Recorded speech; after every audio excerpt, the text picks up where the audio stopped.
Hello good evening friends.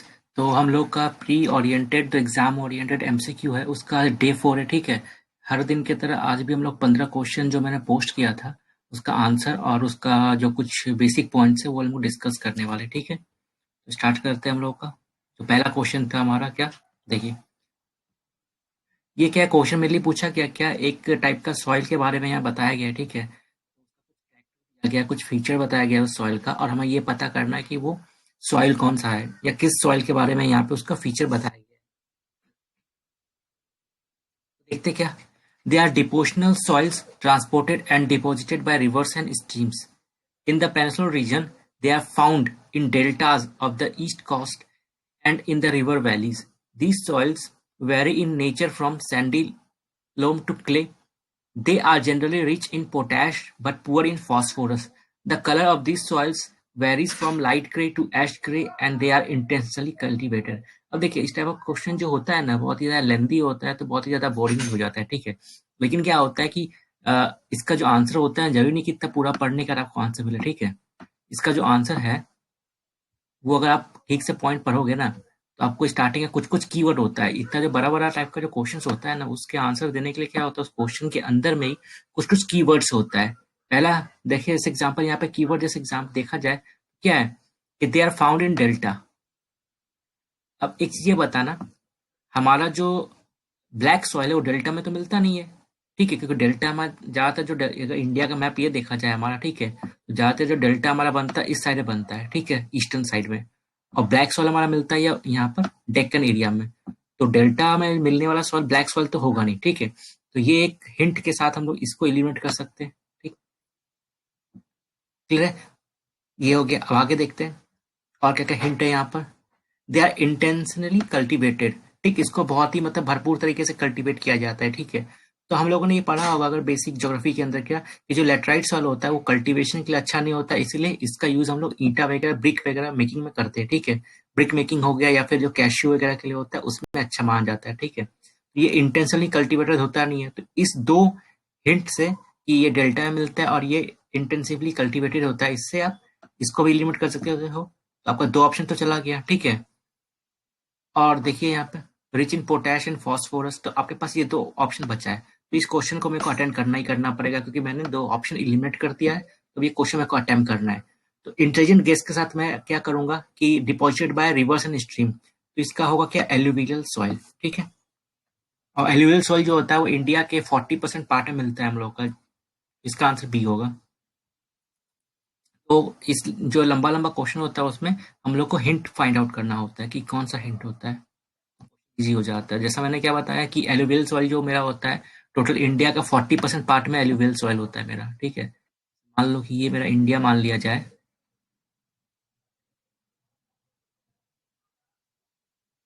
ठीक है, तो ये जो पूरा यहाँ तक राजस्थान का नॉर्थ से लेकर पूरा इधर आसाम तक पूरा का पूरा जो एरिया है यहाँ पे मेरा एलुवियल सॉइल ही मिलता है। ठीक है, यहाँ पंजाब हरियाणा तक तो 40% पार्ट में ये मिलता है। ठीक है, इसका फीचर दिया है मैंने, ये दो टाइप का होता है मेरा, कंकर होता है भागर होता है। ठीक है, जो न्यू एलुवियल होता है उसको हम लोग ओल्ड एलुवियल। ठीक, तो ये खतरा इज अ न्यू एलुवियल। ठीक, मतलब क्या होता है हर साल जैसे क्या होता है बाढ़ आता है। ठीक, हर साल बाढ़ आता है तो क्या होता है बाढ़ के साथ पानी आता है, पानी के साथ उसमें कुछ मिक्सचर होता है सॉइल का। जब पानी ठहर जाता है पानी के साथ जो मिक्सचर आता है सॉइल का वो धीरे धीरे क्या होता है जमना स्टार्ट कर देता है रिवर के मतलब सॉइल के ऊपर।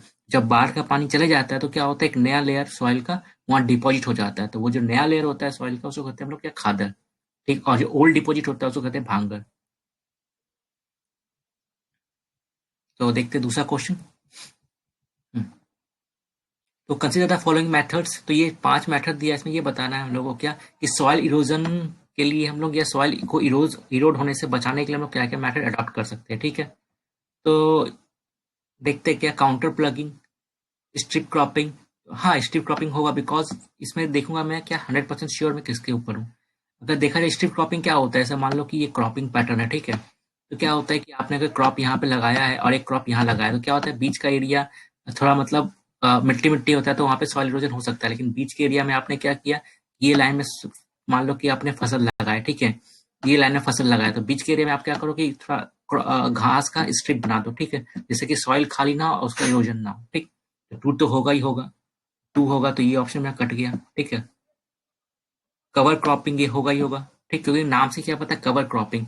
आप क्या कर रहे हो, क्रॉप को यहाँ पे कवर कर दे रहे हो, ठीक है, छोटा सा जगह छोड़ रहे हो कि जहाँ से उसका निकले। जैसे ये पूरा जगह आपने क्या किया, कवर किया मिट्टी को, यहाँ होल बना के रखा है कि पौधा यहाँ से निकल सके, ठीक है। इससे क्या हो रहा है कि सॉइल का एक टाइप से उतना ज्यादा मतलब वो दिखाई नहीं दे रहा है सॉइल आपको, क्योंकि कवर हो चुका है, चाहे प्लास्टिक से कवर हो, चाहे मतलब जो पुराने फसल का जो वेस्ट होता है भूसा वगैरह उससे कवर हो, ठीक है। तो इससे भी सॉइल यूजन मेरा कम होता है, तो 4 भी होगा ही होगा, तो ये मेरा एलिमेंट हो गया मेरा, ठीक है।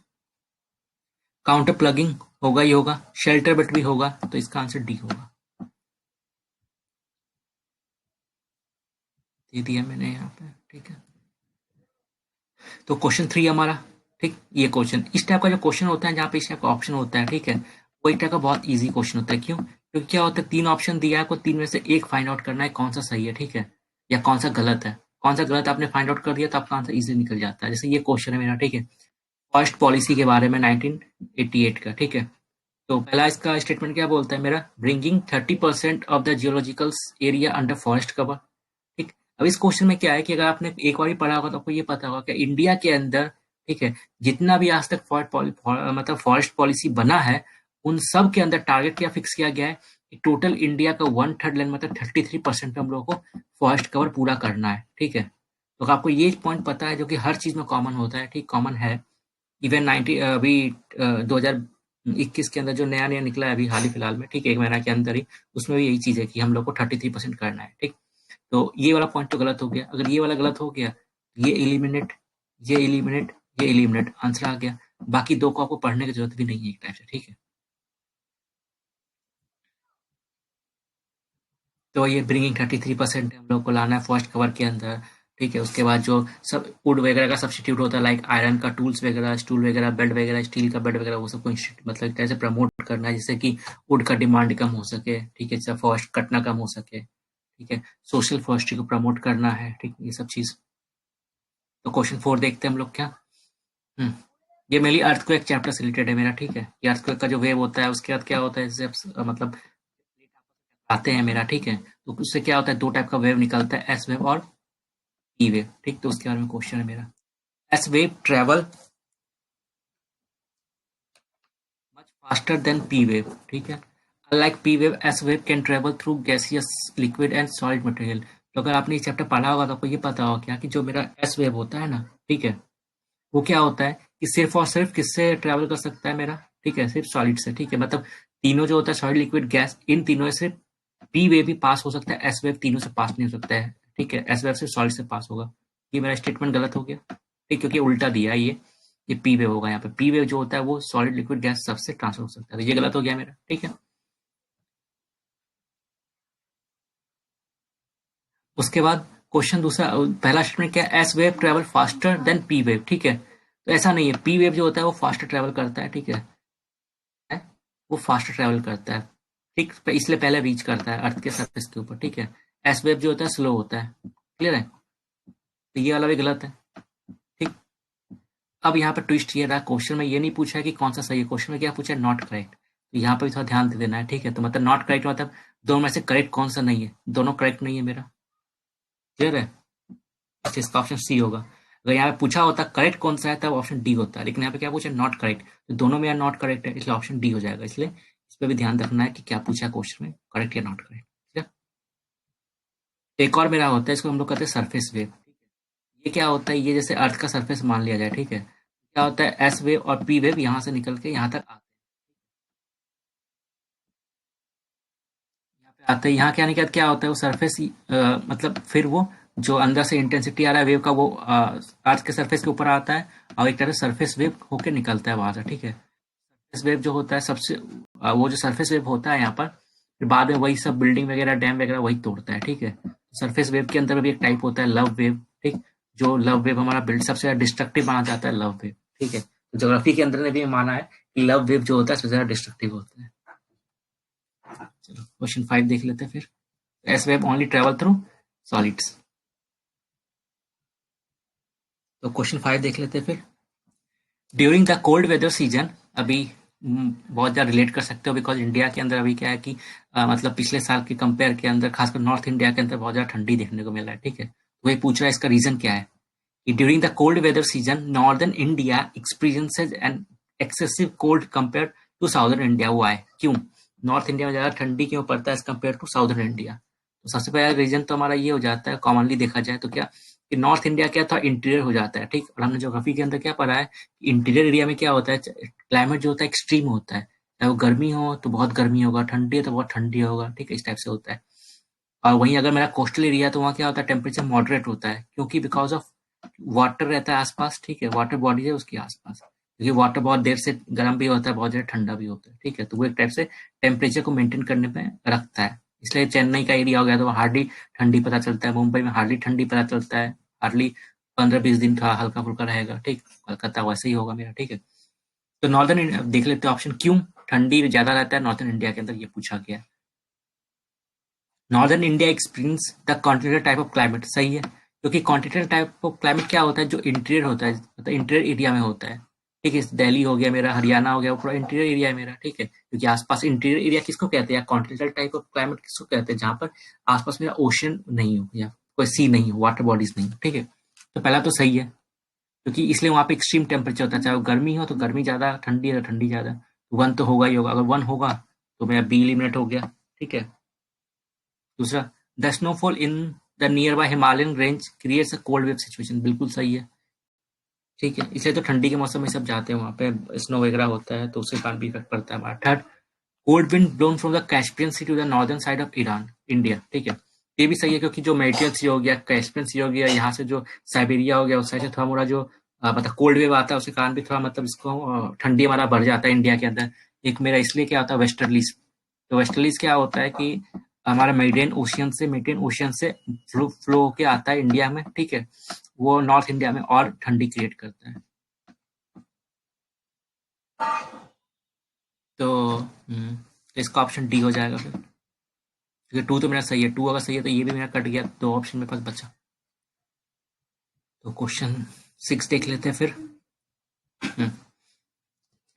प्रेसिपिटेशन, ये क्या क्वेश्चन क्या है, बोला गया कि मतलब कुछ वही क्वेश्चन है क्या, कुछ कैरेक्टर दिया गया है, जैसे ज्योग्राफी के अंदर हमने पढ़ा है ना कि क्लाइमेट कंडीशन या क्लाइमेट जोन बहुत सारा होता है। ठीक है, तो यहाँ पे सिचुएशन दिया गया है या फिर फीचर दिया गया हो, उसके हिसाब से हमको कि किस एरिया का क्लाइमेट है। ठीक, तो क्या बताया गया, precipitation in this climate type is well distributed through out the year with the maximum summer maximum with conventional rain. तो मतलब इसमें ये बोला गया पहला कि इस एरिया में क्या होता है, जो मतलब रेनफॉल होता है ना, वो पूरे साल भर होता है। ठीक है, लेकिन ज्यादा बारिश गर्मी में होता है, बट पूरा साल भर रेन होते रहता है। ठीक है, तो अगर आपने पढ़ा होगा तो आपको एक चीज ये पता होगा कि ब्रिटिश टाइप क्लाइमेट में क्या होता है कि जो रेनफॉल होता है विंटर में होता है। ठीक है, विंटर में रेनफॉल होता है यहाँ पर, इसलिए समर मैक्सिमम रेनफॉल। तो इस छोटे से हिंट के साथ आप सी को एलिमिनेट कर सकते हो इजिली। ठीक है, second, the annual temperature range is very high.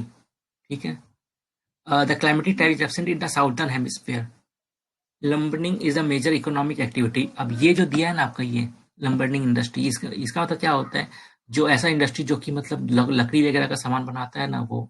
ठीक है, जो कि आपने देखा होगा कि मतलब हमारा नॉर्थ अमेरिका हुआ, कनाडा हो गया, वहाँ पे ज़्यादा इंडस्ट्री रहता है मेरा। ठीक है, तो चारा टाइप तो होगा नहीं, क्लियर, तो ये यहाँ से एलिमिनेट हो गया। अब ये दो बचा मेरे पास। ठीक, इसके बेसिस पर अगर देखा जाए तो आंसर ये होगा मेरा, क्योंकि ये सबसे ज़्यादा नॉर्थ में होता है मेरा। ये देख लिया जाए, ये एरिया रहा मेरा जहाँ पे ये साइबेरिया क्लाइमेट मिलता है। ठीक है, क्योंकि कंटिन्यूस एरिया होता है, सिर्फ ये नॉर्थ में मिलता है, साउथ में ये नहीं मिलता, बिकॉज साउथ में यहाँ पर देखा जाए यहाँ लैंड ही नहीं है एक टाइप से। ठीक है, इस एरिया में, इसलिए ये सिर्फ साइबेरियन टाइप ऑफ क्लाइमेट जो होता है मैं सिर्फ नॉर्थ इंडिया में मिलता है मेरे यहाँ। और ये कहीं ना कहीं कंटिन्यूसली होता है, और यहाँ पे लंबर्निंग इंडस्ट्री मतलब जो लकड़ी वाला इंडस्ट्री होता है, ठीक, लकड़ी काटना या फिर वुड इंडस्ट्री, वो बहुत ज्यादा फेमस है या फिर बहुत ज्यादा फिजिबल है। तो क्वेश्चन नंबर 7 देखते हैं फिर। तो लॉन्गिट्यूड और लैटिट्यूड से रिलेटेड क्वेश्चन है मेरा।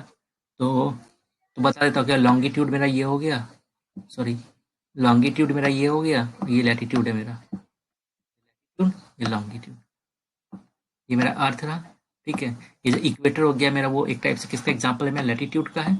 और ये जो मेरा इंटरनेशनल डेट लाइन हो जाता है, और ये मेरा जो प्राइम मेरिडियन हो जाता है, वो मेरा लॉन्गिट्यूड का एग्जांपल है।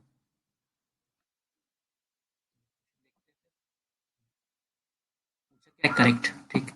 Longitude is an angular distance measure in degree along the equator east and west of the prime meridian. सही है, क्योंकि देखो लॉन्गिट्यूड ये रहा मेरा, ठीक है। तो अगर लॉन्गिट्यूड अर्थ जैसे ये रहा, तो लॉन्गिट्यूड मेरा ये रहा, जो कि मेरा लंदन से पास होता है, ठीक। ये क्या होता है, पूरा अर्थ को एक टाइप से ईस्ट और वेस्ट में डिवाइड कर देता है, ईस्ट और वेस्ट। अगर ईस्ट में जाओगे तो टाइम जोन आपका इंक्रीज करेगा, वेस्ट में जाओगे तो टाइम जोन आपका डिक्रीज करेगा। मतलब अगर मान लो यहाँ 12 बज रहा है, ठीक है ना, तो आप इस साइड जाओगे तो इस साइड क्या होगा कि आपका 1 2 3 4 ऐसे 5 ऐसे बढ़ेगा, ठीक है, टाइम हो जाएगा। यहाँ 12 बज रहा है दिन दोपहर का, तो यहाँ 1 बजेगा, 2 बजेगा, 3 बजेगा, इधर ईस्ट में जाते थे। यहाँ पे क्या होगा कि 12 अगर बज रहा है तो इधर जाओगे तो क्या होगा, 11 होगा, 10 होगा, ऐसे होगा। तो वेस्ट में अगर जाएंगे तो टाइम डिक्रीज होता है मेरा, ईस्ट में जाएंगे तो टाइम इंक्रीज होता है मेरा। ये तो पहला सही है मेरा, ठीक है। तो पहला अगर सही है तो मेरा ये कट गया, ये कट गया। Longitude are use to determine local time in relation to Greenwich time. सही है, क्योंकि लॉन्गिट्यूड के हिसाब से क्या होता है, लोग पता कर पाते हैं कि कौन सा टाइम जोन कहाँ पर। जैसे एग्जांपल मान लिया जाए कि इंडिया यहाँ पर 82, इंडिया ने क्या बोला कि हमारा जो इंडियन स्टैंडर्ड टाइम होगा वहाँ पर कितना होगा मेरा, 82.5 डिग्री पे होगा, ठीक है।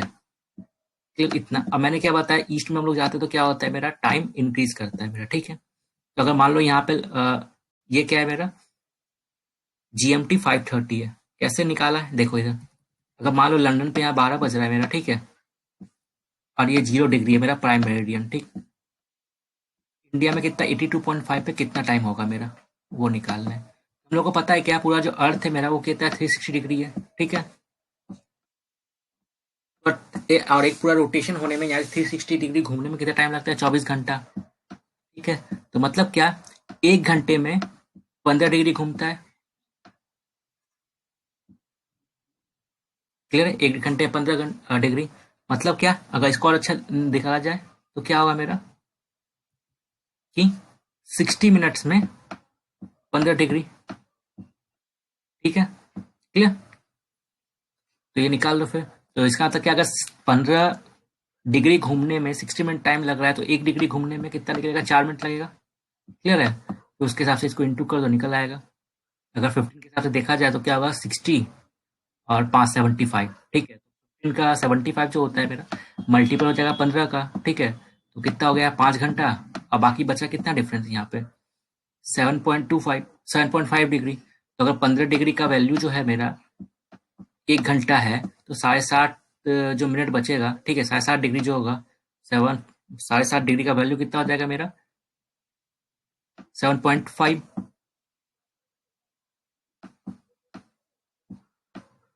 ठीक है। तो उसके साथ मेरा ये निकल गया। तो 7.5 डिग्री का वैल्यू कितना हो जाएगा मेरा, 30 मिनट्स, ठीक है। अगर 15 डिग्री, एक सेकेंड क्लियर कर देता हूँ।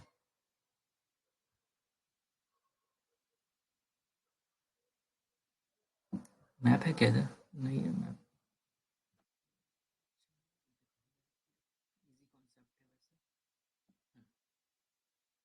ये मान लो इधर 12 बजा है लंदन के अंदर, ठीक है, 0 डिग्री ये रहा। इंडिया ये रहा मेरा, ठीक है, 82.5 डिग्री पे। हमारे पास इंफॉर्मेशन क्या है, हमारे पास इंफॉर्मेशन ये रहा कि 15 डिग्री जो होता है ना, 15 डिग्री हम ईस्ट में जाएंगे तो मेरा क्या होगा, टाइम 1 घंटा बढ़ेगा, बराबर बढ़ेगा। ये 82.5 है, तो देखते हैं क्या कि अगर इधर से हम 15 डिग्री आएंगे तो 1 घंटा बढ़ेगा मेरा, ठीक है। 30 डिग्री 2 घंटा, उसी तरह 45 डिग्री 3 घंटा, 60 डिग्री 4 घंटा, 75 डिग्री 5 घंटा। तो क्या हुआ, 75 डिग्री हम लोग बढ़े तो मेरा 5 घंटा बढ़ गया, ठीक है, क्लियर है। तो 5 घंटा मेरा हो गया इधर, 1 घंटा, 2 घंटा, 3 घंटा, 4 घंटा, 5 घंटा। इधर जो मेरा बचा है, कितना बचा है, 7.5 डिग्री, क्योंकि 75 डिग्री तक तो हम लोग ने मूव कर ही लिया है, 7.5 डिग्री। तो अगर 15 डिग्री का वैल्यू 1 घंटा है, तो 7.5 डिग्री का वैल्यू 30 मिनट्स, ठीक है। तो ये जो 5 घंटा और प्लस ये 30 मिनट्स निकाल के हो गया मेरा, ठीक। इसलिए इंडिया का IST टाइम कितना है मेरा, 5.5 घंटा, क्योंकि 82.5 डिग्री पर है। तो जो भी है इसका आंसर मेरा इधर सी हो जाएगा।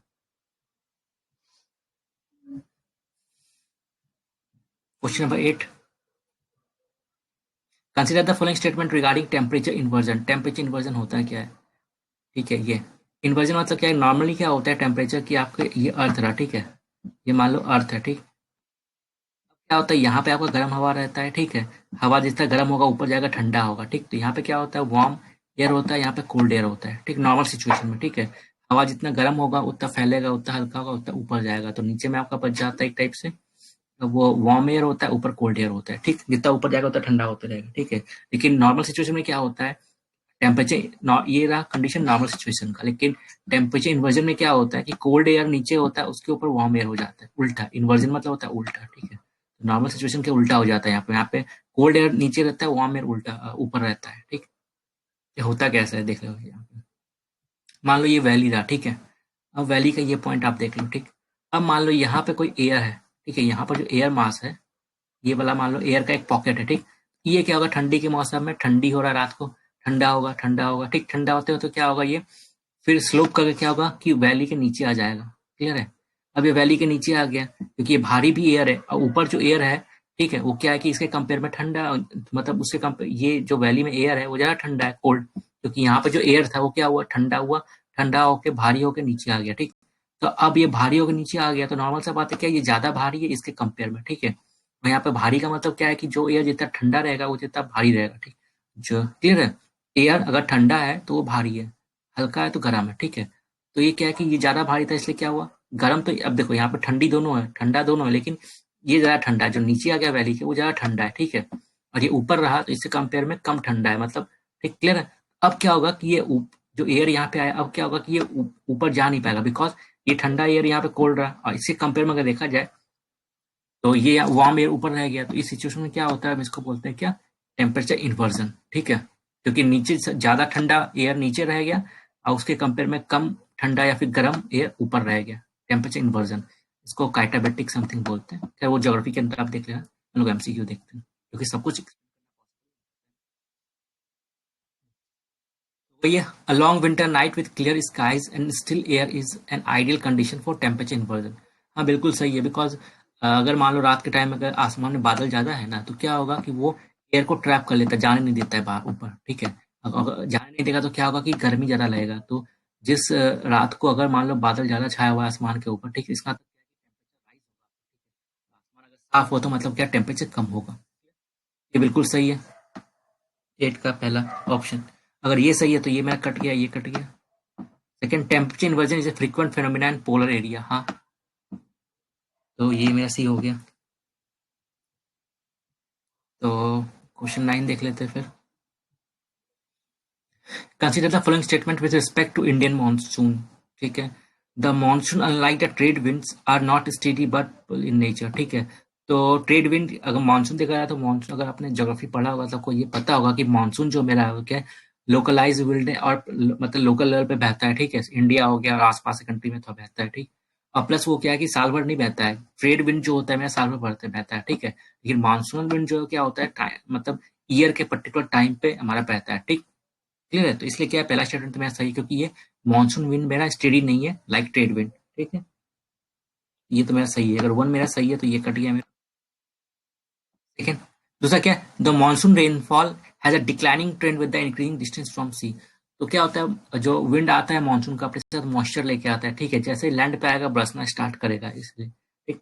जैसे ही लैंड पे आएगा वो बरसना स्टार्ट करेगा, लेकिन क्या होगा, जैसे जैसे वो लैंड के अंदर जाते रहेगा, वो अपना क्या होगा कि बारिश, उसका मॉइस्चर कम होते रहेगा, और वो जितना बारिश कोस्टल एरिया में देता है उसके कंपेयर में कम बारिश देगा इंटीरियर एरिया में। तो ये भी मेरा सही है, टू भी सही है, तो ये भी कट गया मेरा।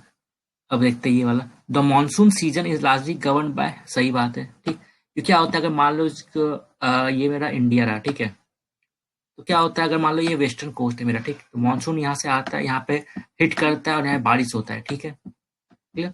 लेकिन वहीं अगर जो मेरा राजस्थान का एरिया होता है वहाँ बारिश क्यों नहीं हो पाता, बिकॉज मानसून विंड जो मेरा बहता है ना, और जो अरावली रेंज है उसके पैरेलल में है, ठीक है। अगर मान लो कि ये पहाड़ यहाँ पर है और विंड भी ऐसे जा रहा है, तो ना तो पहाड़ से वो टकराएगा ना ही बारिश देगा, ठीक। अगर मान लो कि पहाड़ अगर ऐसा है, विंड जा रहा है, जैसे हिमालय हो गया मेरा, ठीक है। पहाड़ ऐसा है, विंड जा रहा है, तो इसे टकराएगा तो क्या होगा, वापस आएगा और बारिश देगा इस एरिया में, ठीक है। तो वही बात है कि जो मानसून कितना होगा कितना नहीं होगा किसी एरिया में, डिपेंड करता है वहाँ के टोपोग्राफी के ऊपर। तो थर्ड पॉइंट भी मेरा सही है, ठीक है। फोर्थ देख लेते हैं, the retreat of monsoon is gradually and takes longer than the onset of the monsoon. मतलब क्या, मेहमान जैसा होता है, ठीक है। आता जल्दी है लेकिन जाने में टाइम लगाता है मानसून, ठीक है। तो 4 में मेरा सही है, तो ऑप्शन डी है।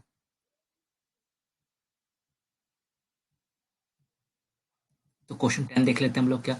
Consider the following statement with respect to the season of retreating monsoon. ये भी मानसून के ऊपर है। The low pressure through the Ganga plain starts moving southward during the season. आपको एक चीज पता होगा क्या, तो मान लो ये इंडिया है, ठीक है, तो समर के मौसम में क्या होता है मेरा, कि ये जो ज्यादा गर्मी यहाँ पे होता है तिब्बतन प्लेट्यू पर, ठीक। अब आप लोगों को ये पता है क्या, कि जो एरिया ज्यादा गर्म रहेगा तो क्या होगा कि एयर जो है वहां पे, ठीक, गर्म होगा, गर्म होकर क्या होगा, हल्का होगा, हल्का होकर ऊपर जाएगा, ठीक है। तो उस एरिया में क्या होता है कि आपका लो प्रेशर क्रिएट होता है, ठीक। तो जहाँ पे गर्मी ज्यादा होता है वहाँ पे लो प्रेशर क्रिएट होता है, तो यहाँ पे लो प्रेशर क्रिएट होता है। यहाँ तब लो प्रेशर क्रिएट होगा तो क्या होगा कि आसपास का उस एरिया में गैप बनेगा, उस गैप को पूरा करने के लिए आसपास का एरिया, हवा का आसपास का एरिया का जो हवा होगा उस एरिया में जाएगा, ठीक है।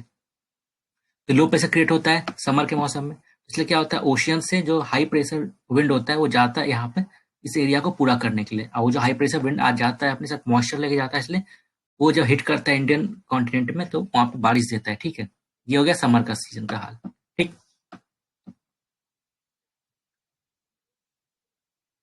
हम्म।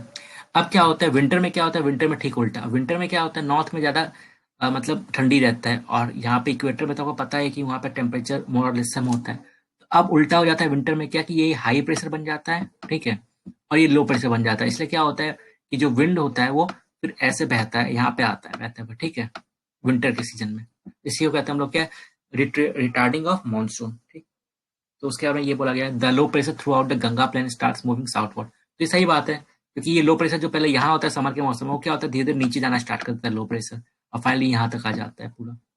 तो ऑप्शन अगर डी देखा जाए मेरा, ठीक है, तो 1 तो सही है मेरा।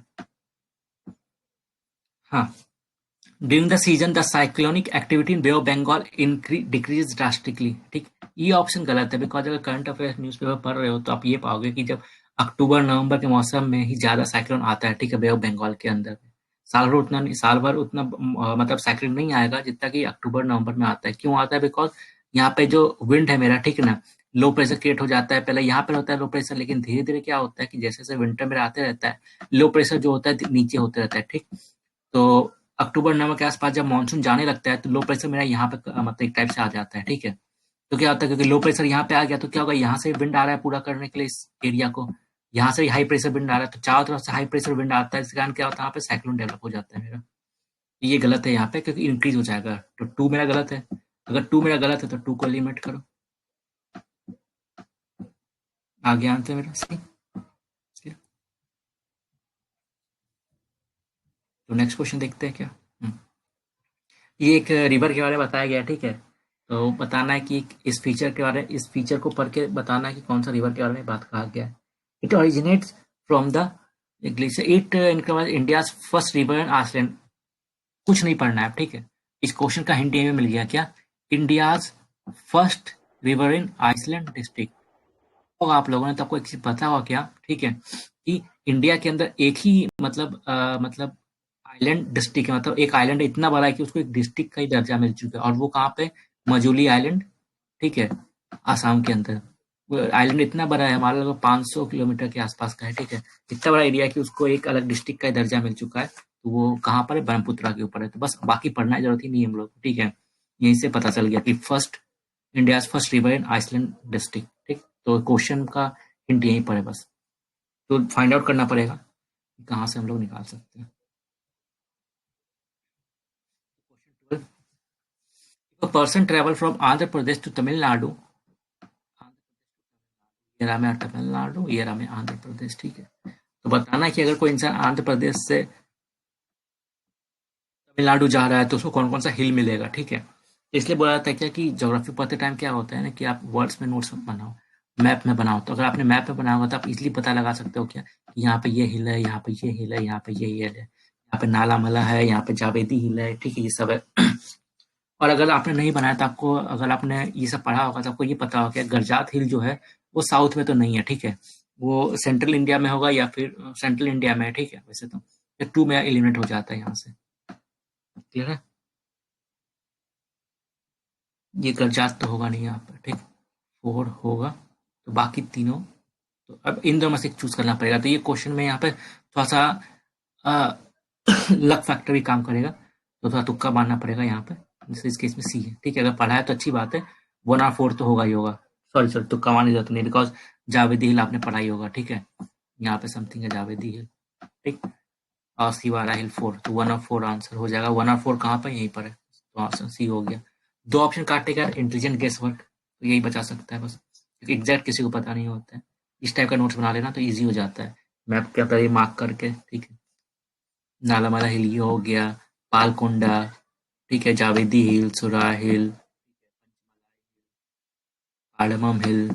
कार्डमम हिल जो होता है सबसे साउदर्न हिल है इंडिया का। अनामुदी हो गया, नामाला हिल हो गया, दोदापेटा हो गया, नीलगिरी हो गया। नीलगिरी क्या होता है, जहाँ पर हमारा ईस्टर्न घाट और वेस्टर्न घाट मीट करता है यहाँ पे नीलगिरी में, जहाँ पे ऊटी है। क्वेश्चन 13, ये करंट अफेयर से रिलेटेड है। कोविड के बाद बहुत सारे लोगों में देखा गया कि एक ब्लैक फंगस नाम का डिजीज होता है, उसके बारे में ही है, ठीक है। बताना है कि इन चारों में से कौन सा सही नहीं है, ठीक है। It is caused bye a fungus. अब देखो, अब मेरे को चारों में से बिल्कुल भी नहीं पता क्या होता है क्या नहीं होता है, ठीक है। लेकिन मैं चारों ऑप्शन अगर पढ़ूंगा, तो ऑप्शन 4 में क्या बता रहा है कि antibiotic are used extensively as treatment, ठीक है। ब्लैक फंगस पहले बता चुका है क्या कि ये डिजीज जो होता है ब्लैक फंगस, यहाँ पे आंसर में दिया गया फंगस, ठीक है। तो नेचुरल सा बात है क्या, क्वेश्चन में अगर फंगस दिया गया तो ऑप्शन 1 तो मेरा सही होगा ही होगा, ठीक है। क्लियर है। हाँ, ऑप्शन 3 देखो, अब आपको पता है क्या कि जो मेरा एंटीबायोटिक होता है ना, वो सिर्फ और सिर्फ बैक्टीरिया पे काम करता है। एंटीबायोटिक सिर्फ और सिर्फ बैक्टीरिया के कारण जो डिजीज होता है उसी पे काम करता है। चाहे वो कोई और डिजीज वायरस के कारण हो, चाहे फंगस के कारण हो, वहां पर एंटीबायोटिक जो होता है वो यूजलेस है। फिर भी डॉक्टर भर भर के लिखते हैं और लोग भी भर भर के अपने मन से खाते रहते हैं, ठीक है। मतलब क्या, antibiotics are useless again disease cause by virus and fungus, ठीक है। एंटीबायोटिक सिर्फ और सिर्फ वैसे डिजीज में ही काम आता है जो कि बैक्टीरिया के कारण होता है, ठीक है। इवन फीवर के अंदर में भी एंटीबायोटिक खाने की जरूरत नहीं, बिकॉज फीवर जो होता है कहना कोई वायरल कारण होता है, वायरस का कारण होता है मेरा, ठीक है। तो ऑप्शन डी इसका होगा।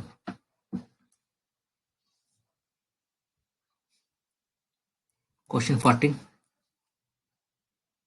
अच्छा ये सैक्रोमेंट जो टाइप का होता है, जैसे मान लो ये अर्थ है, ठीक है।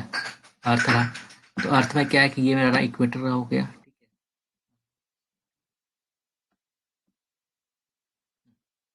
ये मेरा इक्वेटर हो गया, ये टॉपिक ऑफ कैंसर हो गया, ये टॉपिक ऑफ कैप्रिकॉन हो गया, ठीक है। तो क्या होता है, ये टॉपिक ऑफ कैंसर और टॉपिक ऑफ कैप्रिकॉन के बीच में कितना भी जो भी साइक्लोन आएगा उसको हम लोग क्या बोलते हैं, ट्रॉपिकल साइक्लोन बोलते हैं। और इसके ऊपर जो साइक्लोन आएगा, ठीक है, या फिर ट्रॉपिकल एरिया में या टेम्परेट एरिया में जो साइक्लोन आएगा उसको हम लोग एक्स्ट्रा ट्रॉपिकल बोलते हैं, ठीक।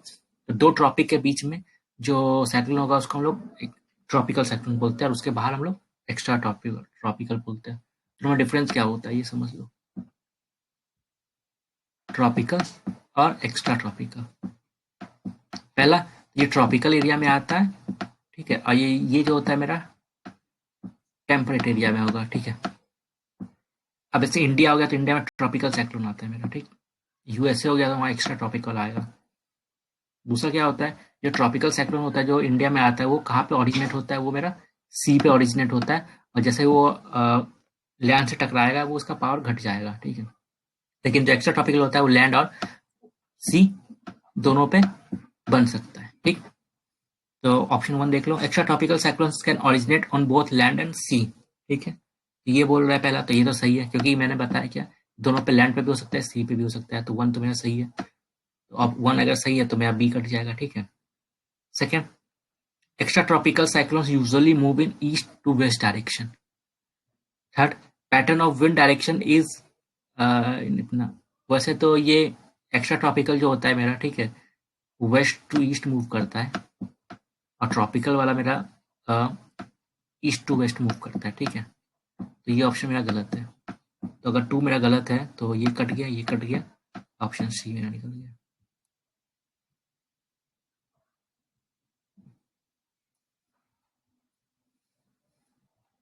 तो आज का लास्ट क्वेश्चन रहा मेरा, ठीक है। ये भी हाल ही फिलहाल में न्यूज से ही लिया गया है, ठीक। Indian Oil Corporation recently began supply of biodiesel made from used cooking oil. In this context, consider the following statement regarding blending of biodiesel. India has a target of blending 20% blending of biodiesel in diesel by 2030। पहला option ये रहा। तो अगर newspaper वाला follow कर रहे हो आप लोग तो जल्दी पढ़ा होगा न्यूज़पेपर के अंदर क्या कि ये पहले टारगेट 230 का था, ठीक है। इंडियन गवर्नमेंट ने ये टारगेट बनाया था कि 2030 तक हम लोग 20% इथेनॉल यूज करेंगे, ठीक है, बायोडीजल यूज करेंगे डीजल के अंदर। मतलब 20% इथेनॉल यूज करने का था और 5% बायोडीजल यूज करने का था मेरा, कब तक, 2030 तक का टारगेट था। लेकिन उसको फिर गवर्नमेंट ने रिड्यूस करके ये बोला कि नहीं 2030 तक नहीं, 2025 तक, ठीक है। मतलब 2025 तक टारगेट क्या है गवर्नमेंट ऑफ इंडिया का, 20% हम लोग इथेनॉल बिल्डिंग करेंगे, इथेनॉल का यूज करेंगे डीजल के अंदर, और 5% बायोडीजल का यूज होगा डीजल के अंदर, ठीक है, जिससे कि हमारा जो ऑल ओवर जो मतलब इम्पोर्ट बिल है कम हो सके, इम्पोर्ट बिल वगैरह, ठीक है। ये 2030 नहीं होगा यहाँ पे, ये 2025 होगा, प्लस ये 5% होगा यहाँ पे। ये गलत हो गया मेरा, ये गलत है तो ये कटा मेरा, ये कटा। Second, building of biodiesel is being promoted because biodiesel is rapidly biodegradable and completely non-toxic। तो बायो लगी गया आगे में, तो फिर मतलब बायोडिग्रेडेबल भी है और नॉन टॉक्सिक भी है, तो बी मेरा ऑप्शन सही है। क्योंकि सिंपल सा बात है ना कि अगर हम कोई चीज़ अडॉप्ट कर रहे हैं आज के टाइम में तो पहले से बेटर में जा रहे हैं, तो ये अच्छा है या फिर नॉन टॉक्सिक है तभी तो यूज़ कर रहे हैं, बिकॉज अभी जो यूज़ करे वो ऑलरेडी टॉक्सिक है हमारा, ठीक है। तो अगर टॉक्सिक को छोड़कर टॉक्सिक में तो जाएंगे नहीं, नॉन टॉक्सिक में ही जाएंगे, ठीक है। ऑप्शन बी यहाँ पे सही है। तो इसी के साथ आज का हमारा ये खत्म कर रहे हैं, ठीक है। तो कल फिर मिलते हैं नेक्स्ट 5-15 क्वेश्चंस के साथ।